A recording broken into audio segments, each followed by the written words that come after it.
Hello.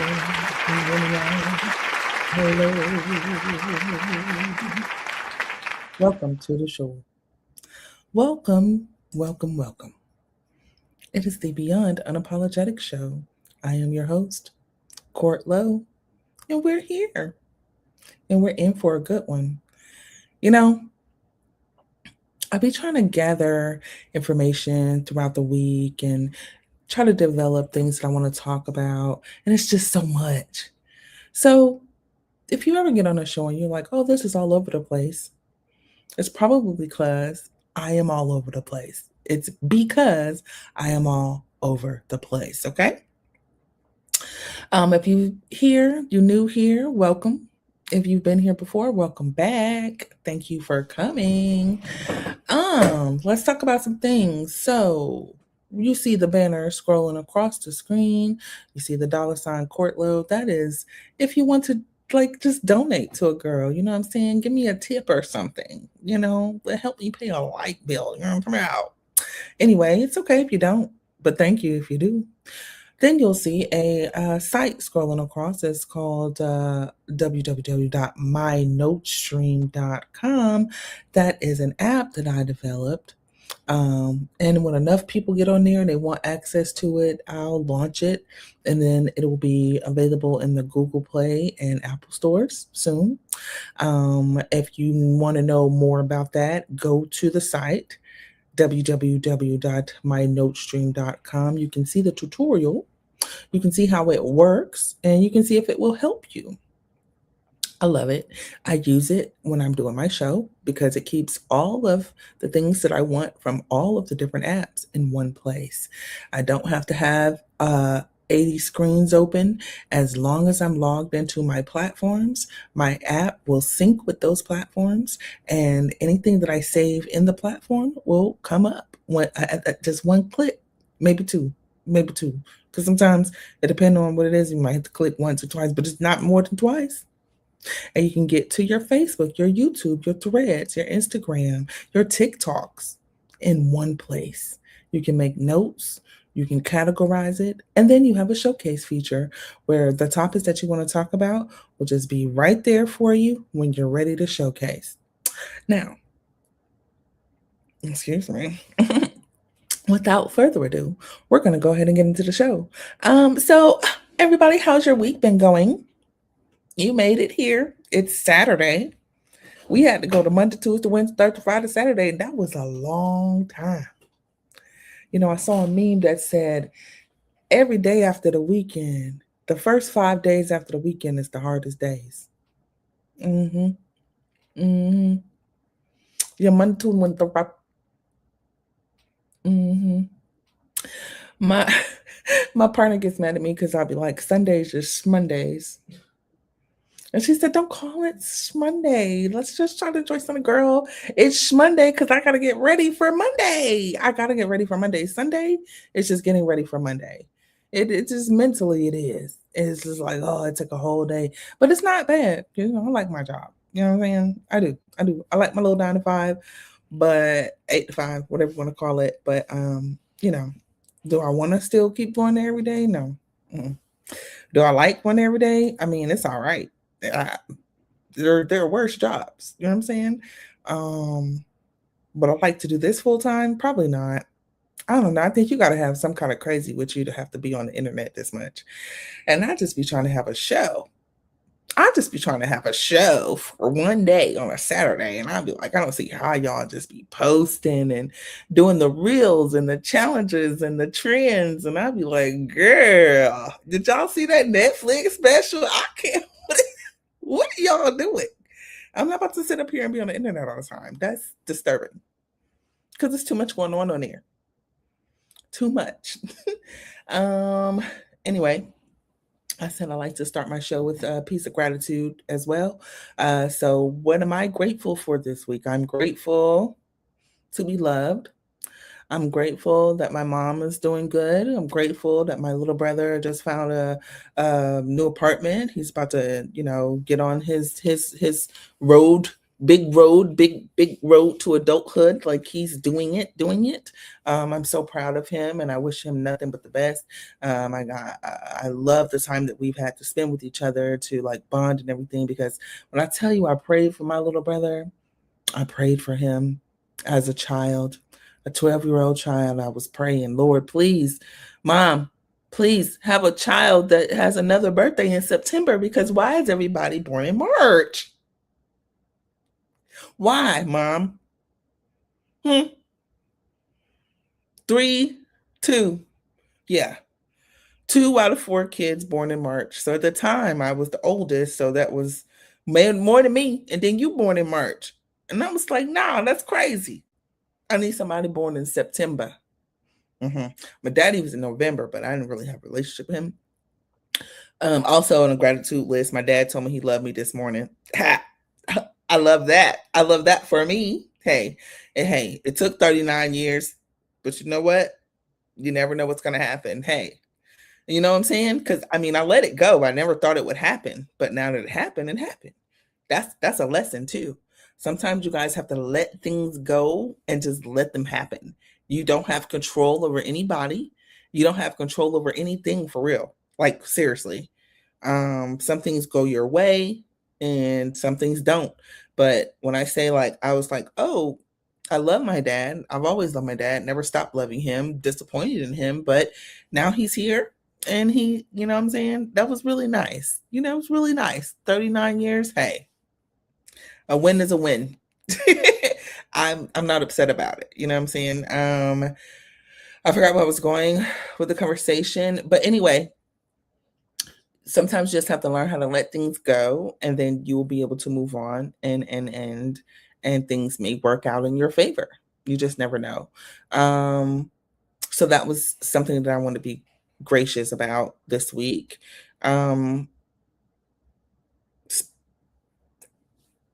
Speaking of moms, hey, mom is doing good too. Happy about that. Also had to do the same thing with her. You know what I'm saying? So like it's like you're looking at a person that has been through a lot of stuff.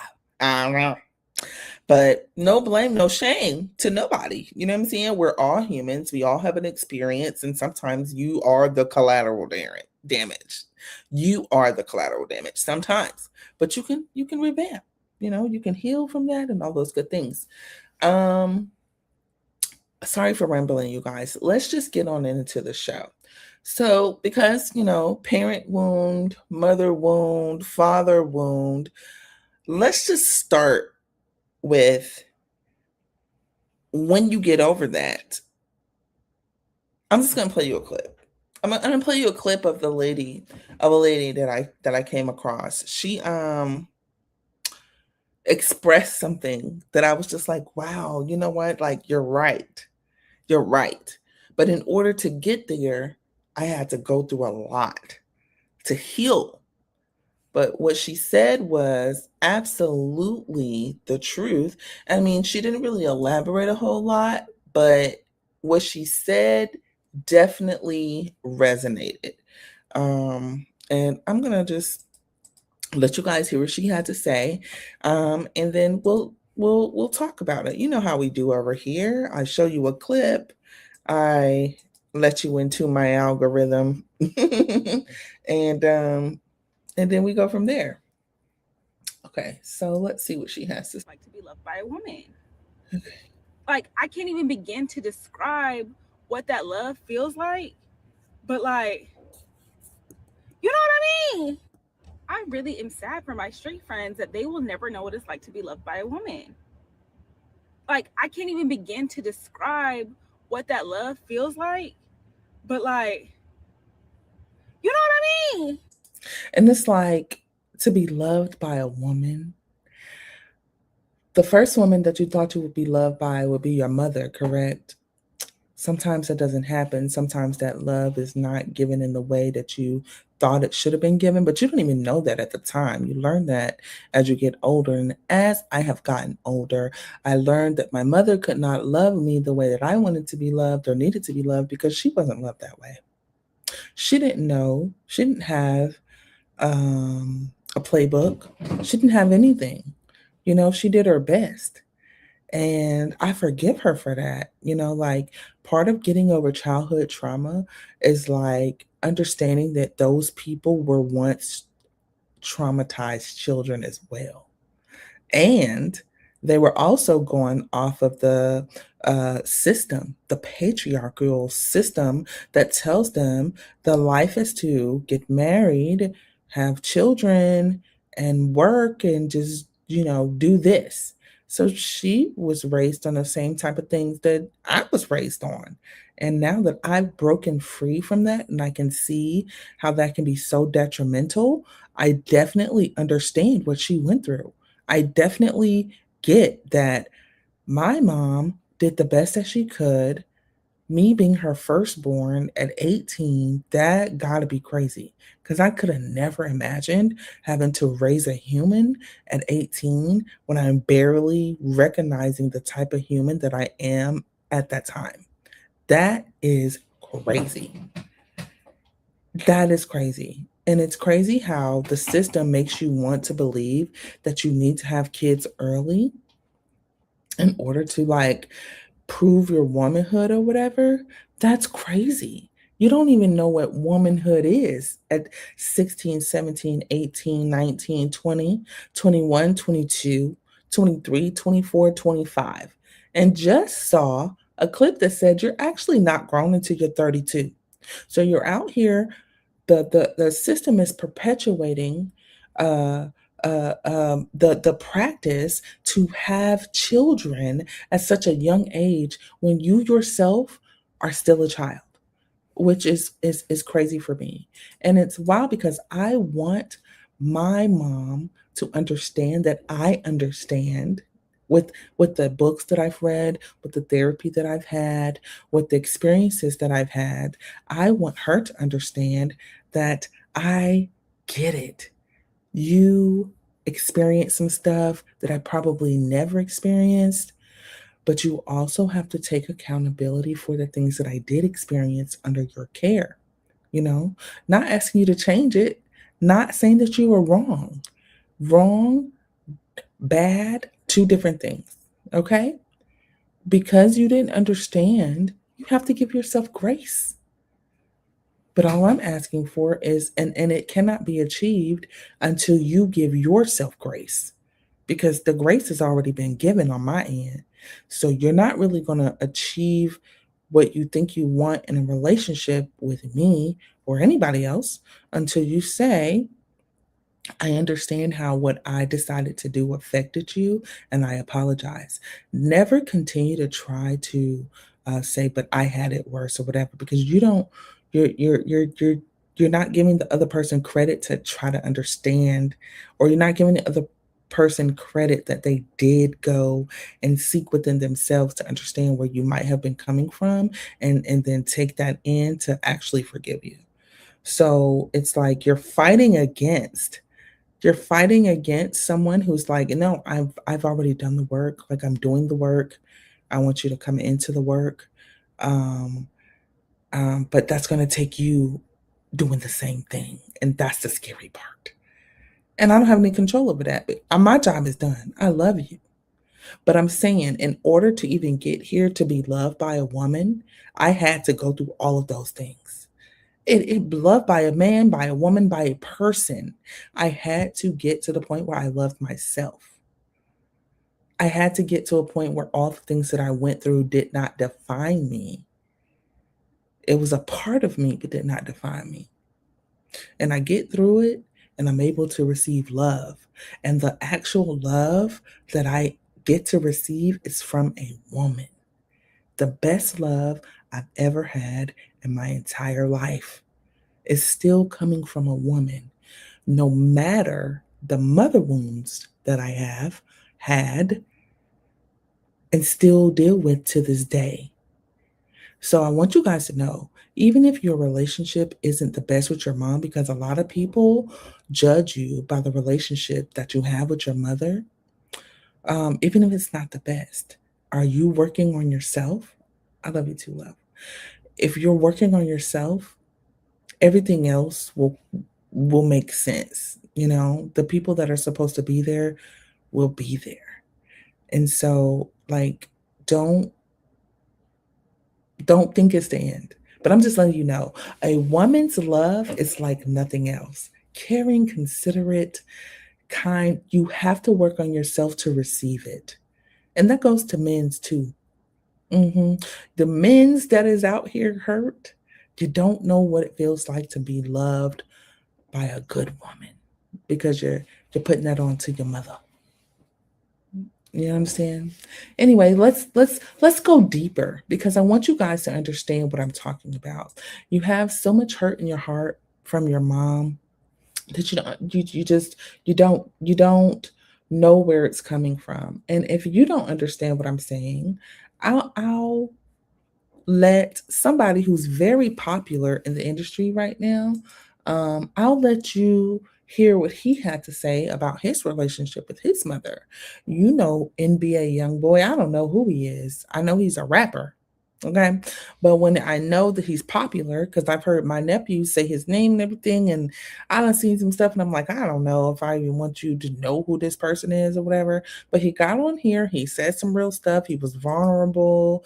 And I don't know, he has a lot of followers. He has a lot of young men that look up to him. And I just hope that they actually get the whole picture. You know what I'm saying? So he explained some of his hurt, and some of his hurt came from his mom. And you know, let's just hear what he had to say.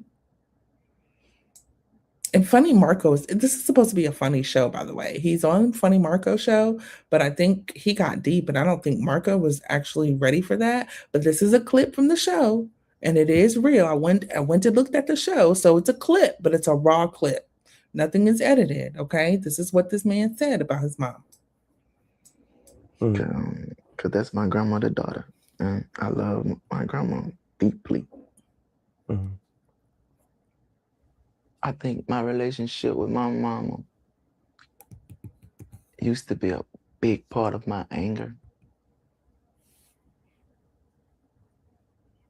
Until I told myself, like, it's just certain shit you can't fix. Like, certain people you're not going to just bond with in a way that you expect or the way that you desire. Basically, just long for and just hope for. So I started loving my mom from a distance. Like, today, I never like speak to her again. Like, we'll never talk again. I know this for a fact. But I love her. Like, I care. Mm-hmm. I hope she know that too. I want her to know that. Marco be killing me with the. It ain't got nothing to do with no dollar. It ain't even got nothing to do with my trauma no more. Or something that I was supposed to be angry about. Just love him. Because that's my grandmother's daughter. And I love my grandma deeply. Mm-hmm. That was powerful in itself. It touched me. My mother is my grandmother's daughter. My grandmother raised me. She wasn't perfect either, but she was there, and she took me on because she knew how she raised her daughter, and she tried to make up for it. And then unfortunately, I felt like that was weaponized against me. And you know what? Things happen. You know, of course. If I was a young mom whose mom was like, no, you need to abort your child and everything, and then all of us, not all of a sudden, but based on decisions that you decided to make, your child had to go live with your mother, and your mother took care of that child. And so that child, therefore, deems that person to be their mom, and then you get upset. That's crazy. Like, you wasn't there. You can't be upset about that, too. You should be happy that your child was able to get some kind of a stability that you did not and was not able to offer at the time. And but came out, and your child still loves you, and your child still wants a relationship with you, and your child still like understands the parts of you that makes them great, and understands the parts of you that they want to heal. You know, it's not all negative. Loving moms, understanding where moms are coming from is not always negative, but I will if you will never get one thing, you will understand that when you tell a person, I love you from a distance, and this is because of some of the behaviors that you exhibited towards me, and this is how they respond to me, it is evidence of why the relationship is long distance. You're going to come out and show it because I, I just don't understand, like, why would this be your response if you actually loved your child, if you were actually trying to not be that type of person, you know? What is your child talking about, Until right? I told myself, like, it's just certain shit you can't fix. Like, certain people you're not going to just bond with in a way that. Okay, so we just saw that. Here goes his mom's response. He said, Sharonda never been to Korea a day in her life. Y'all just believe anything. Oh, that's somebody. Your pussy said you supposed to come to my This defense is how he and talking. help me out, Talking about but his you won't get mom. on that bitch talking come. Man, that retarded that lady know damn well nigga ain't say nothing about her wrong. All I said is I never talked to that lady. A lot of people don't even know my related again. She go on that bitch flash and talking about don't lie on me and this and that. Then Yeah, lady he's shit hurt. was this I done seen this stupid ass hoe spit in my grandma's face. This stupid ass bitch done spit in my face before. And bro, Yeah, you watch you say you don't ever want to hear your child talking I about you think like my this, relation. this manner, but this Kentrell, is where he you don't gets it talk to from. me or you don't talk to your fucking kids. Quit playing on me on this internet. I let you lie on me too many motherfucking times. I wasn't down there when you did that video with that man. That man wasn't in your kitchen while I was in your kitchen. Quit playing on me, bro. I don't give a fuck if you don't never call me. Just stop lying on me, bro. Kentrell, you don't talk to me or you don't talk to your fucking kids. Quit playing on me on this internet. I let you lie on me too many motherfucking times. I wasn't down there when you did that video with that man. That man wasn't in your kitchen while I was in your kitchen. What are y'all looking at right here? She needs some help, right? Why she got this on her neck? Why do she look like this? And she this grown ass man's mother. I'm not saying that there has to be like a certain type of aesthetic when it comes to you being a mother to a child that's probably almost 30. I just want you to understand, like, he is a reflection of you, ma'am. And you're mad at what you created. You're upset that probably somewhere along the way he realized that you were manipulating him and trying to make him be the breadwinner that you never had. And now that he's NBA young boy, he's not doing the things that you thought he was going to be doing for you. And you're upset. But I can understand why he wouldn't do that. Why would you talk to your son like that on the internet for everybody else to hear at that? It wasn't a private conversation. You got your grown ass online to talk about your child. That's crazy. You should never do that. That is what I'm saying. Like, she's proving why the relationship is estranged. I would just could not even ever imagine talking to my children like that if I would have ever been able to have them. I wouldn't disrespect or talk to, I don't talk to anybody like that. So why would I talk to my child like that? You're talking to him like he a grown man that actually hurt you when that's your baby. And none of that makes any sense to me. Mm-mm, mm-mm. You don't get to do that. So what NBA Youngboy is actually experiencing is a mother wound. And he is trying his best to deal with that. And if he had people around him that love him, I think he would try to practice this. And I think it would make his life much better. And he wouldn't have to be like hateful towards his mom. I want him to heal from that. Don't be hateful. Because that doesn't hurt anybody but you. Because they're going to always continue to do whatever they want to do. I'm telling you, there's nothing that's going to stop them except them. That's it. When they decide to change, when they decide to go get the help that they need to be a better person for themselves and then therefore a better parent to you. But also always understand that they will never be able to give you what you need until they give themselves what they need. They have to love themselves first. That is where a lot of the anger come from. And it's hard because we are being raised, if you're almost 40 like me, we were being raised by the offspring of baby boomers. 60s and 70s our parents were born in. Do you know what that was like? You were being raised by civil rights activists when they're trying to get seriously just basic civil rights. And those were their parents. Could you imagine? I'm out here working. My granny was a nanny. So my mom was the daughter of a nanny, uh, who was educated, very much so educated, classically trained in music, played with some famous bands, got pregnant with my mom, and had to put her career on hold. I come from some powerful women. You understand what I'm saying? So my mother was the daughter of a powerful woman who I call my grandmother, who I had the luxury of calling my grandmother, who taught me so much stuff, so much to make me so well rounded in the type of things that I do. She still was the mother of my mother. So that means if my mother turned out the way that she did, my grandmother had something to do with that. So to have a loving relationship with a woman who you then realize who did not do well by her own daughter, it gives you something. I don't know what that something is, but it makes you wonder. You know, it's almost like that second chance. When parents see their kids have children, they're like, "Oh, it's my second chance because now I know better." You know? So my grandmother knew better. She still had some stuff with her. But we don't have to get into that, but she knew better.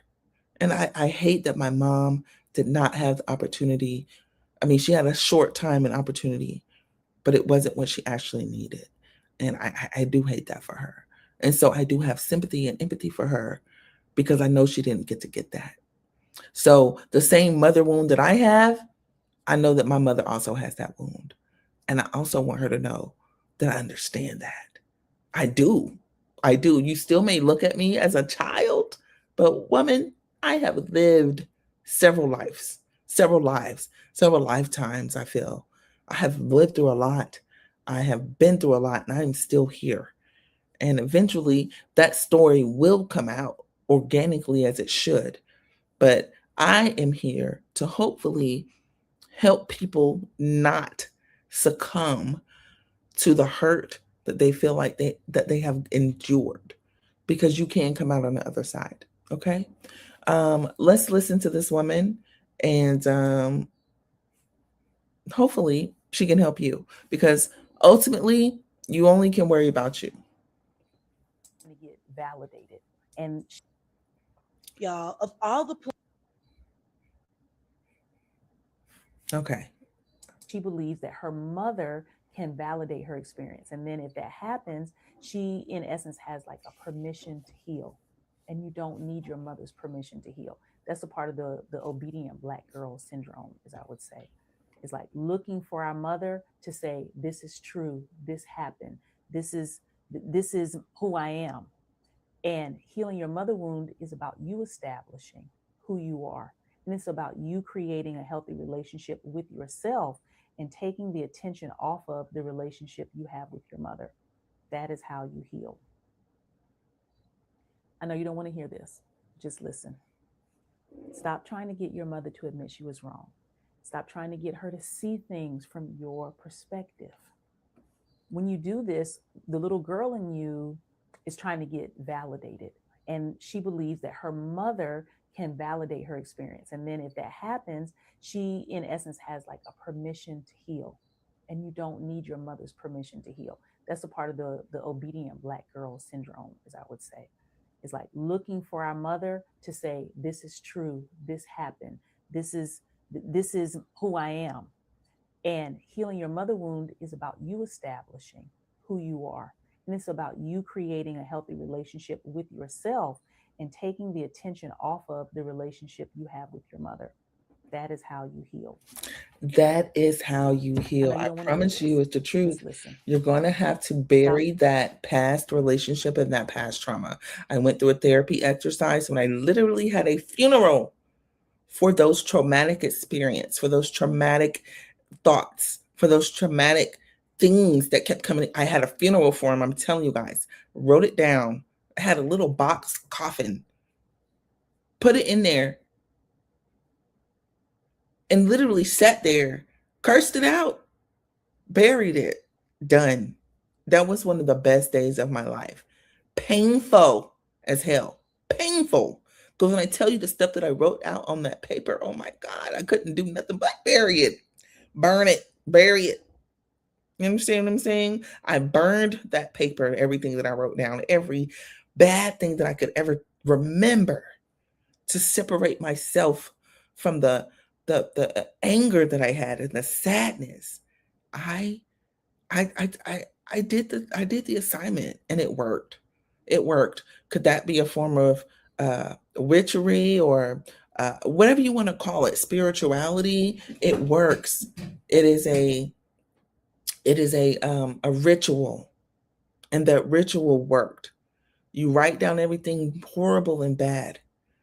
You tear it up. You burn it up. You put the ashes in a coffin or something that is like a coffin. It's airtight. And you bury it in the ground. Can't grow. Can't do nothing. It's just dead and buried in the ground. And I promise you, you're going to feel it, because it's a physical release. And you have to mean it, or else it's not going to work. But it's a physical release to bury the dead parts of you. Literally. And the only way that you're going to get the new parts, you have to bury the dead parts. And then your branches will start to grow. And you will start to feel love for yourself and love for others. Real love, not fake love. Real love, not pretend love. Real love, not tolerable love, but love, the actual capacity. Okay?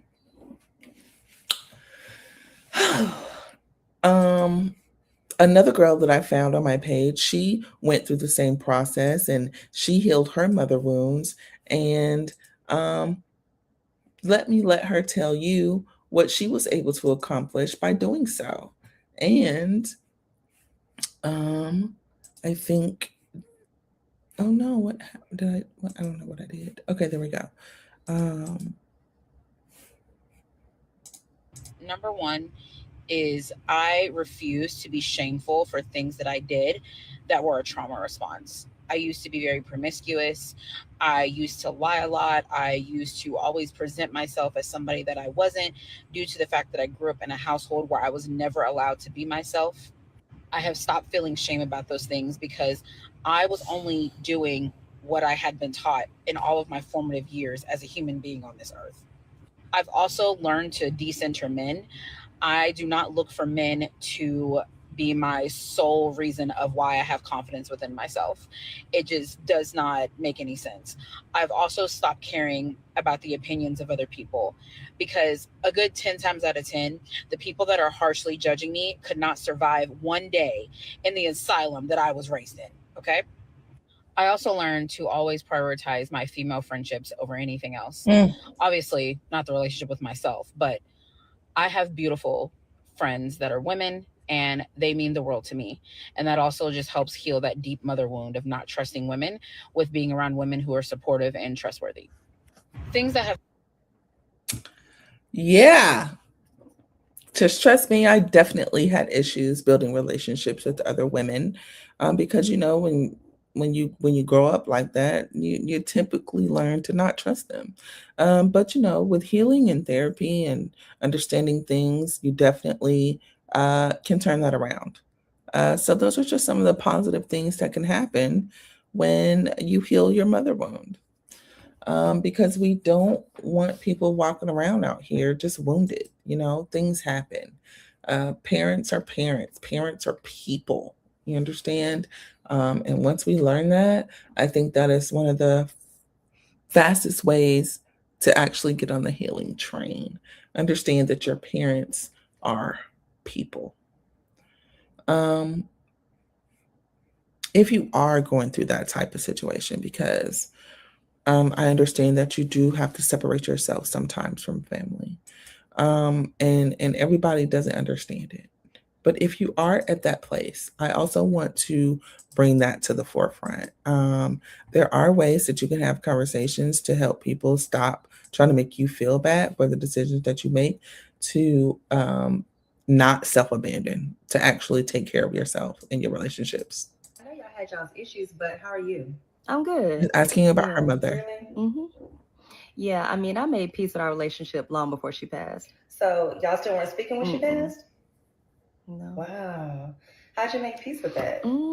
Well, the last time I reached out to her was, when she first got really sick. And she told me then that I was a failure as a daughter and in every relationship that mattered, and that she didn't need me. So I stopped trying to turn our relationship into something that it wasn't.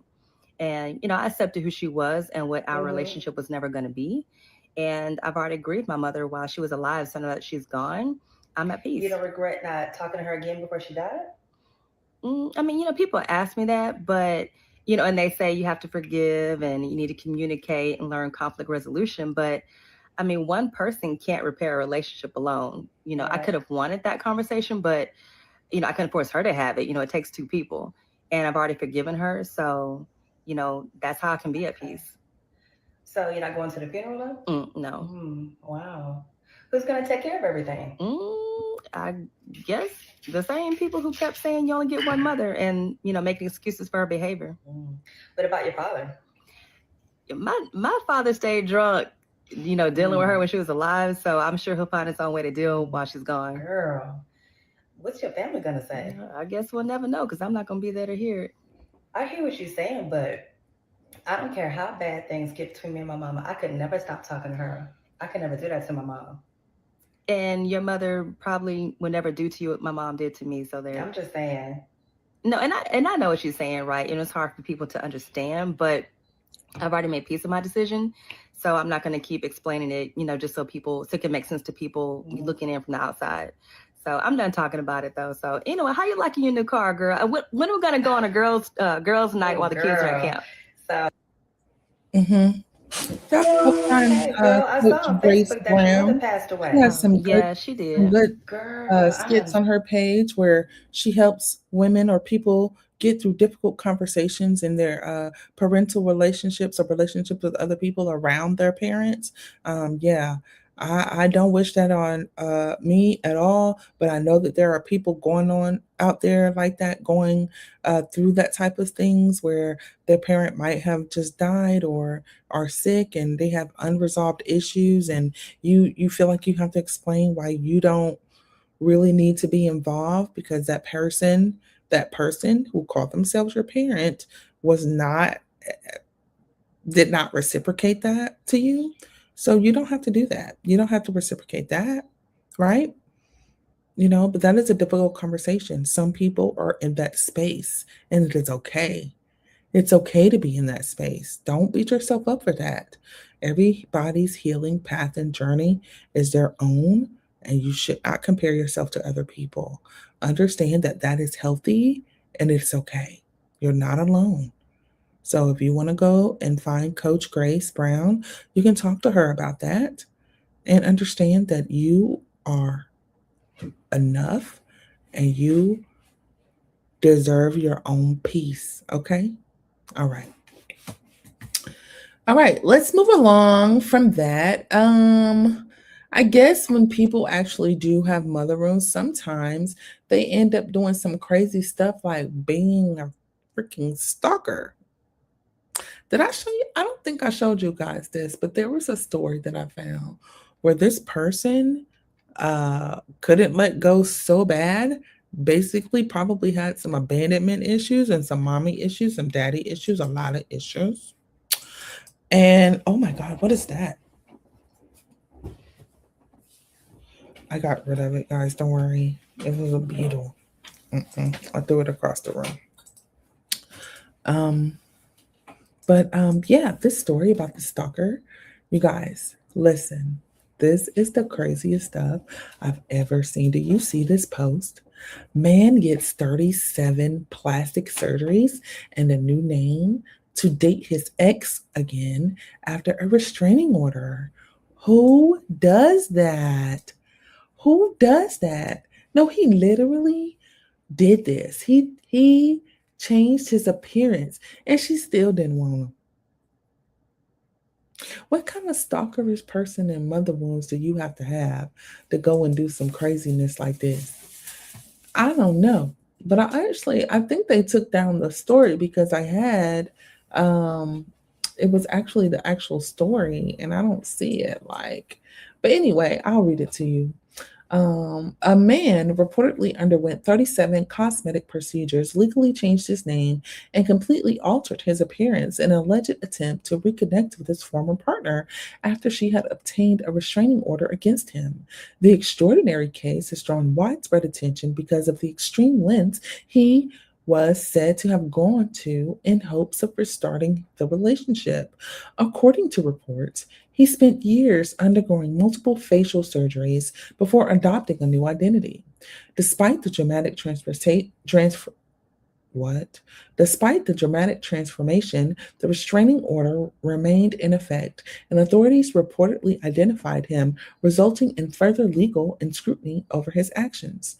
The case has sparked intense discussion online, with many describing the alleged behavior as deeply concerning, while others have debated the ethics of extensive cosmetic surgery and legal identity changes. It has also reignited broader conversations about stalking, personal boundaries, and the legal limits of altering one's appearance or identity. Because you went through all of that, and there's no guarantee that lady's still gonna want you. That's crazy. Like Danny said, then she tells the new guy, him, she misses her ex. And he gets 37 surgeries to look like how he did before. I'm done with you guys. I'm gonna get off the internet. I'm gonna get off the internet because that is usually how that cookie crumbles, is it not? That's crazy. You got to get those mother wounds healed. You know what I'm saying? Or she'll be out here trying to make somebody love you in the most unhealthy type of ways, if you understand what I'm saying. That is unhealthy. Go get some therapy. Go get some therapy. All right. Now, I saw something really cool on the internet and I do want to show it to you guys. Did you guys hear about the solar eclipse in Italy? I thought it was so cool. I was like, oh my God, the whole place went black. That was a real solar eclipse. And people were making art in the solar eclipse. But I want you to see it. And it's so beautiful. Wow.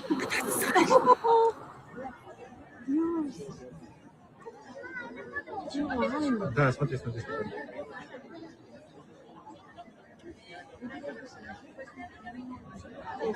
Ahí goes back. Wow. Oh. Sí, ya está, ya no se puede, ya no se puede. Ya no se puede. Casi como te diagnosis. Dios, qué guay, chaval. Wow.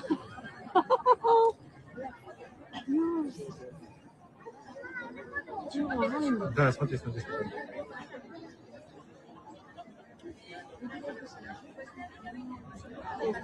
Ahí goes back. Wow. Wasn't that beautiful? I was like, oh my gosh. And then look what somebody did during the eclipse. I thought this was like so amazing. I've never seen anything like this. I'm such a dork and I do watch this kind of stuff all the time. So I was like, what? Somebody did this? Like, oh my God, look how amazing.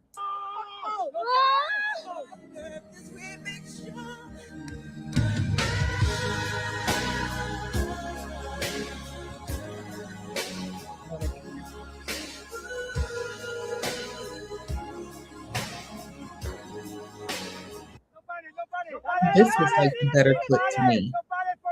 I want to see that clip. when it looked like the lamp was actually on the outside of the cluster of the sun, of whatever was happening, moon in front of the sun, like that would have been.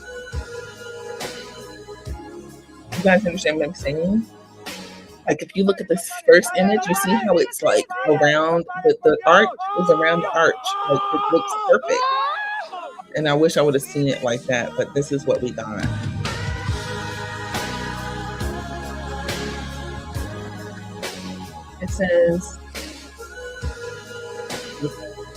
It says this video captures Spanish Olympic skateboarder Danny Leon performing a stalefish off a half pipe during this total solar eclipse in Castilla y León, Spain on August 12, 2026. Shot by filmmaker Gochi Estrella and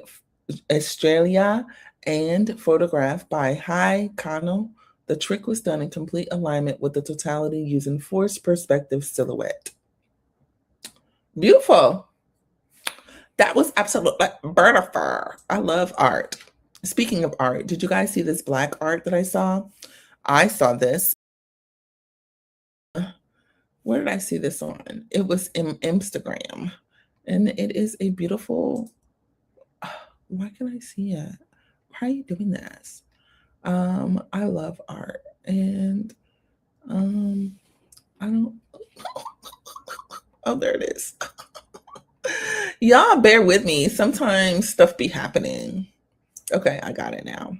Don't worry. Don't worry. You want to see some black art? We're so talented. It's amazing.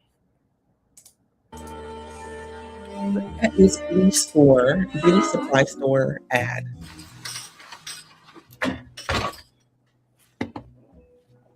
I'll let you find see. everything okay? Yeah, I always do. This place got a way of knowing what I need before I do. Almost like it hears you or something.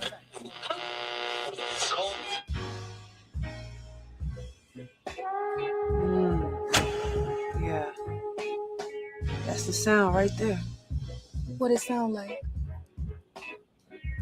It sounds like jazz helping you express your blues till all the noise disappears and the true color of your spirit is revealed. Where ears listen with no restriction, where voices mixing like leaving conditioned, nerves soft yet strong, bonding generations together. I remember sitting in my mama's lap, her fingers a map guiding me through the journey. If you move, I'll pull you back, she'd say, aligning me with the vision. Each coil a testament to resilience. I feel it. What it feel like? It feel like something you can't feel, cause don't touch my hair. Like stairs that I earned from hours in the braiding chair. I look good, don't it?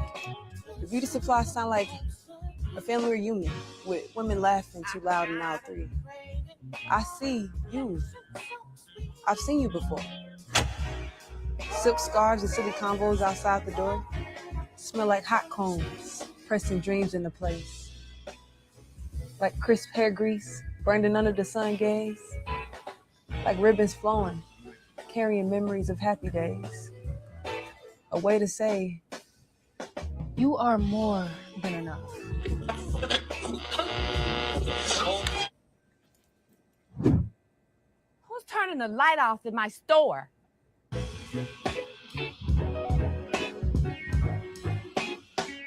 I just thought that was amazing. I just love that. Who, as a Black woman, the beauty supply store was always an experience. That's where you go to get beautiful. If you're doing it on your own, or you're gonna go buy hair because you gotta go to the salon, or you just need a little trinket, or whatever it is, you go into that beauty supply store and you're gonna find something that's gonna make you feel beautiful. I don't care who owns the store. Of course, we want more Black beauty store owners because we're the ones that actually use them beauty stores. You know what I'm saying?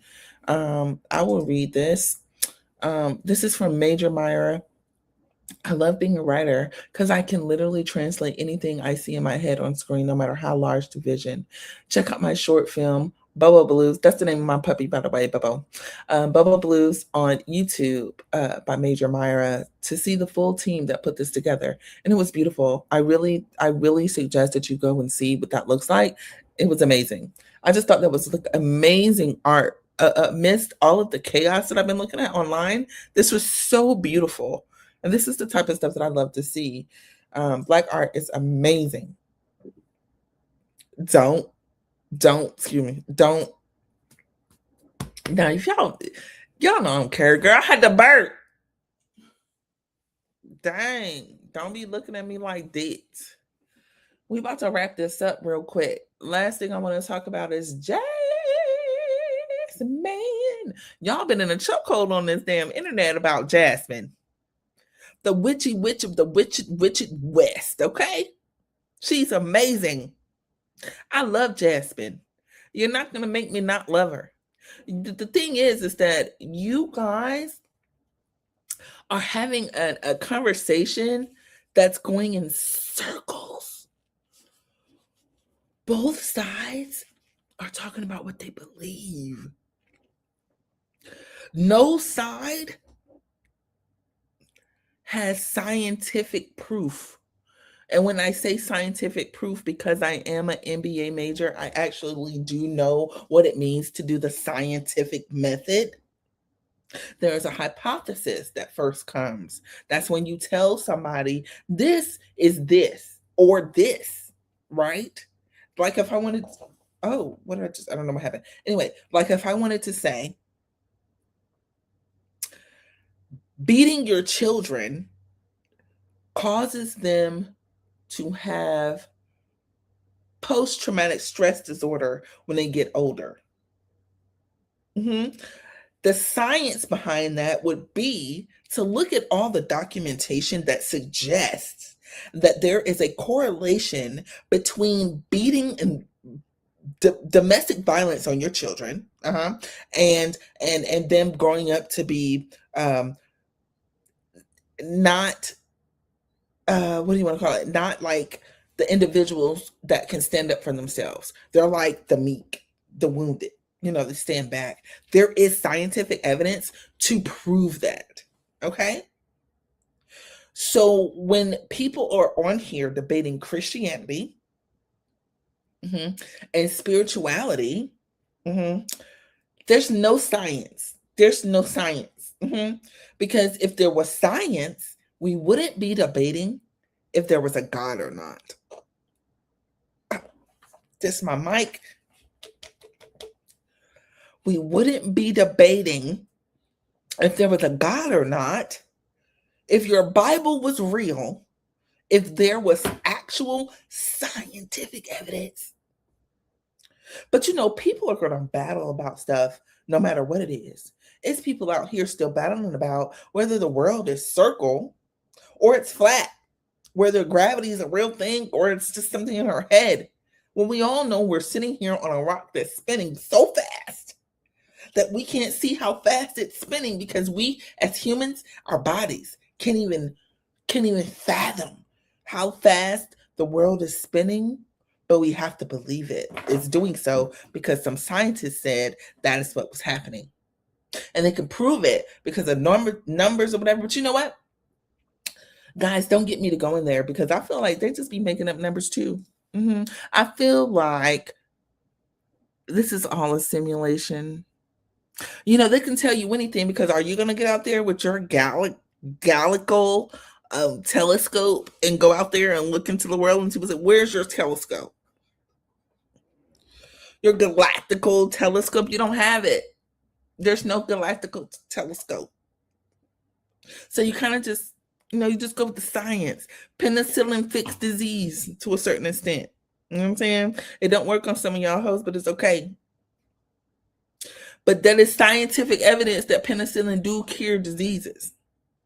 There's no scientific evidence that crystals cure diseases. There's no scientific evidence that Christians are not hypocritical. There's no scientific evidence that Jesus existed. There's no scientific evidence that Jesus came back from the dead.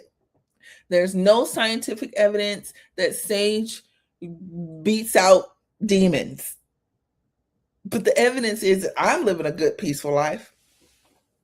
And when I wear my moon crystals and my rocks and I burn my sage and stuff, I feel better than I've ever felt than going into a oppression, going into a Christian church.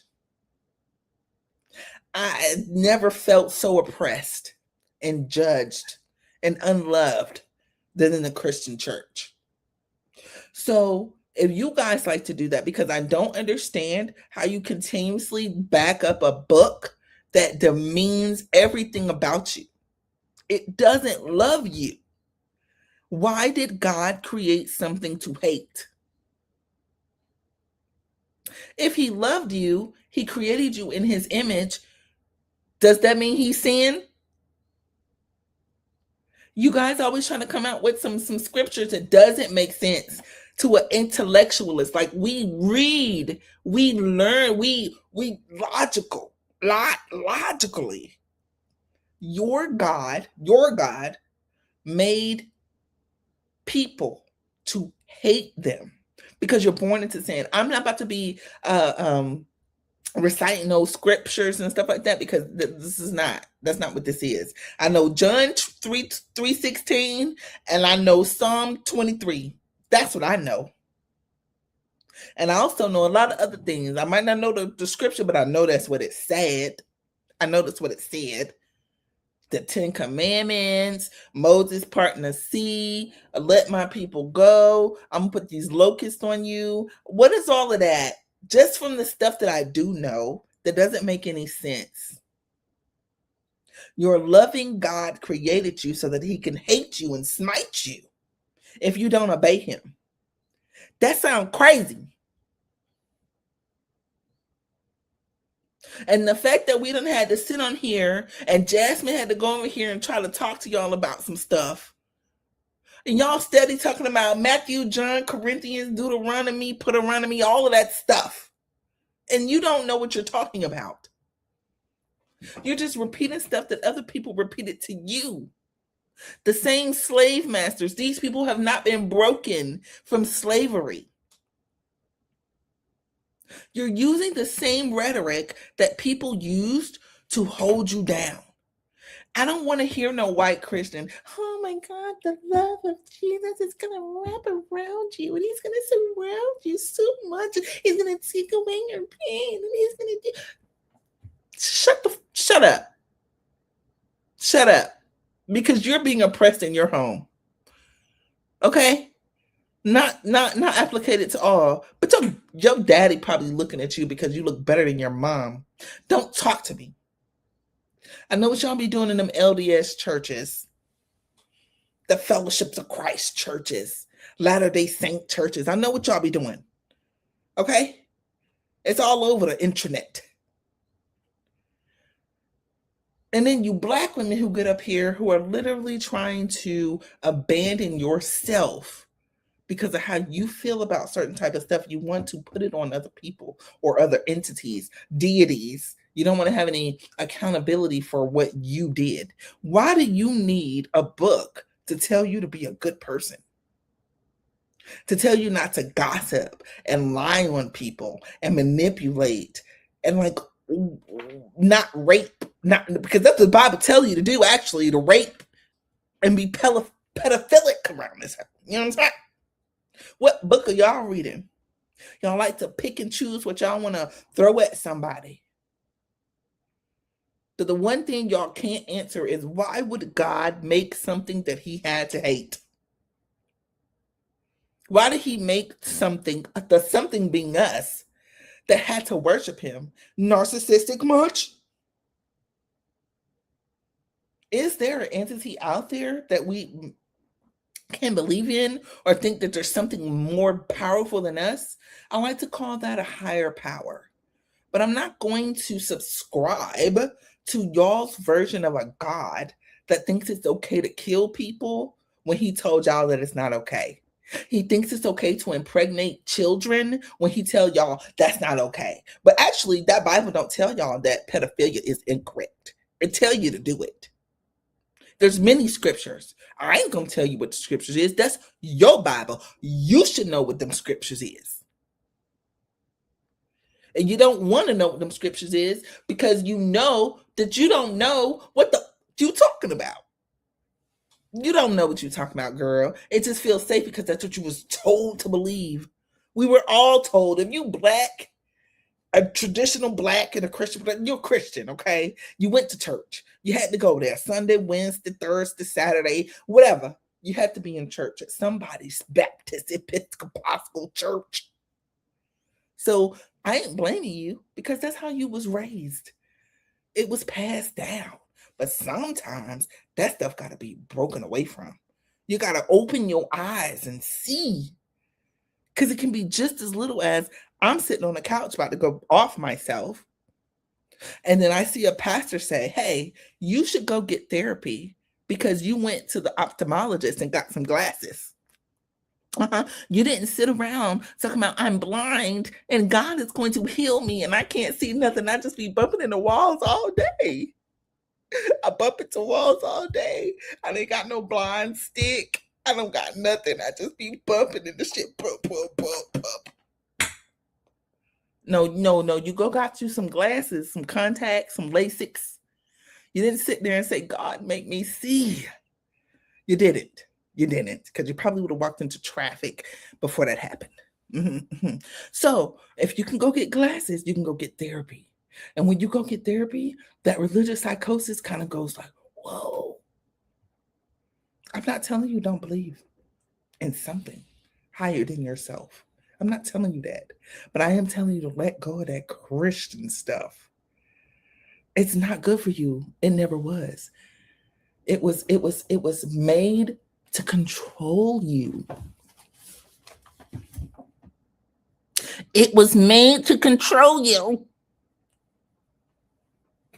Okay. I want to say if God is love, I'll worship love. Real love. I'll believe in it. I'll have faith in it. I would rather do that because that's tangible to me. Because I know what love feels like now. And still, that's not my God. You know what I'm saying? Because I feel like your God is something that you put yourself down for. And we're not going to do that. So anyway, I am a powerful being in myself, and I'm thankful to be here, and I'm glad I'd be made of stardust and whatever the universe made me to be, and I'm happy to be here. I'm not condemning any Christians, Hindus, Jews, whatever you want to be that. But don't make me feel bad because I don't believe in that, okay? Don't make me feel bad because I don't believe in your religion. I feel like if you want to be a good person, a giving person, a kind person, a loving person, an endearing person, a compassionate person, you can do that without somebody telling you that you have to do that. You can do that without a book. You hoes are in church because you was hoes and you're mad about it. Be happy in your whoredom. You're fighting yourself when you should be loving yourself. What is wrong with you people? Let's just hear what happened with Jasmine when she did this Jasmine versus 20 Christians and she had to get these delusional people. Let's just brought back on the morgue table, because that happens. People do die and then get revived. Just to answer your question as you asked it, yes, one of my ancestors has died and come back. But do I think they are Jesus? No. Do I think that they can save me from all? No, because my ancestors were humans. They were people. They had their own problems, but they had their own strengths. The same way you trust grandma to pray for you, I trust my ancestors in the ancestral realm to do what they can for me over there. What's your standpoint, though? Thank you. I appreciate it. Of course. Yeah, well, you were talking about your ancestors. I'm guessing they appear to you and help you with things because you're talking about in the spiritual realm. I won't say they appear to me, but yes. In the spiritual. So what's that look like for you? It's an experience. So my mom died when I was 6. I cannot hear my mom's voice because I have not seen videos of my mom since I was maybe 7 or 8. So I don't know what her voice sounds like anymore. So when my mom shows up, it is an overwhelming sense of safety. I really just want to finish answering your question. Sure. I don't want to beef though. Sure. But have any of my ancestors died and come back? One, brought back on the morgue table. Because that happens. People do die and then get revived. Just to answer your question as you asked it, yes, one of my ancestors has died and come back. But do I think they are Jesus? No. Do I think that they can save me from all? No, because my ancestors were humans. They were people. They had their own problems, but they had their own strengths. The same way you trust grandma to pray for you, I trust my ancestors in the ancestral realm to do what they can for me over there. What's your standpoint, though? Thank you. I appreciate Of course. it. Yeah, what you were talking about your aunt.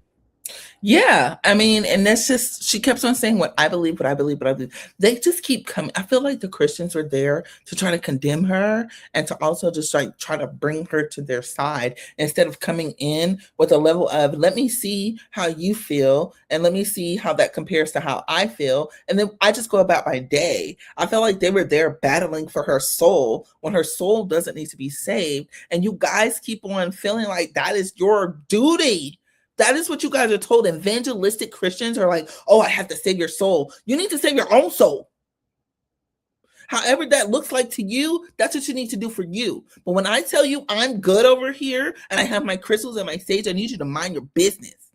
Don't try to bring me over there. Because what you're fighting for is stuff that I've seen in history that you guys have killed for. Murdered, slaughtered, raped, pillaged. All of that in the name of your Lord Jesus Christ and Savior. You've killed people. I don't want to follow anything that does anything like that. So miss me with all of that. That's your belief. That's what you want to believe in. I don't want to believe in that. That's cool. Do I believe that there's a higher power? Do I believe that we're in a simulation? Yes. Are you going to get mad at me for that? I don't care. I don't care because I'm still going to choose to love and care for and try to help and just try to be a decent person with good light and good energy. And that's all I want to try to be. That's what I strive to be. Nothing else. You know, I want to go experience the beautiful parts of the world, but I don't want to feel like I have to condemn others and because they don't believe what I believe, and therefore I'm not doing my job on earth. You need to do something better. Go get a bidet. Because you're full of it. And I'm tired of feeling like people just get the opportunity to just condemn and just do what they feel like is just appropriate. And it's not. So, Jasmine, thank you for doing that for us non-believers, for us non-conformists, for us who have deconstructed. Love you and all of that. I am actually tired of the conversation because it's a belief versus a belief. There's no scientific evidence against anything. So what we do need to be believing in is loving each other and seeing how we're going to stand together when the apocalypse comes. Because I'm not going to talk to you guys about that. The apocalypse is coming. If you guys want to believe in revelations, you guys are debating the wrong stuff. We need to get past all of this and stand together if we're going to survive it. I don't care about surviving no apocalypse because I'm frankly tired of this place. Okay? As long as I'm with my baby, I'm good. I don't need none of this. I don't need none of y'all. But I really want y'all to understand. I appreciate y'all. I'm glad that you're here, and I hope you find your own way. Okay? But the whole debate over who's right and who's wrong needs to stop. When you go get some therapy and stop thinking that your religion is the best religion, everybody will be fine. You don't get to push people in a corner because they don't believe in what you believe in. And that's what Christians do. Not as a whole, but as a whole. That's going to be the show tonight. I got to go potty. I hit all my topics tonight. I am extremely proud of myself. I'm glad that you guys came to join me. This is a decent show. This is me. This is the type of stuff that I like to talk about. I think this was like my most authentic show. All of them are authentic, but this is the one that felt really good to me. I got to talk about my science, my spirituality, my mother issues, daddy issues. That's me as a person. Okay. I'm just me. This is how I got here. Okay. So next time you see me, I might have a really short cut and blonde. I'm just going to cut off all my hair because I'm tired of it. So if you come back next Saturday, don't be surprised if you see just a little bald-headed blonde bitch on the stage talking her stuff, because that's probably what's about to happen. Thank you for coming, you guys. I really hope you enjoyed the show. Don't forget to like and subscribe. You can find me on Instagram, TikTok, Facebook at B3yond with an E, B3yond Unapologetic. And it's B3yond Apologetic, B3yond Unapologetic at all my platforms. Okay. Thank you so much for coming. I wish you guys the best. Don't forget to love yourself. And like our friend Tabitha says, if you can't have a good day, don't make nobody else's day bad, honey. Mind your business. Be a benefit. Don't be a detriment. That's my saying. Okay. Be a benefit. Don't be a detriment. Have a great day.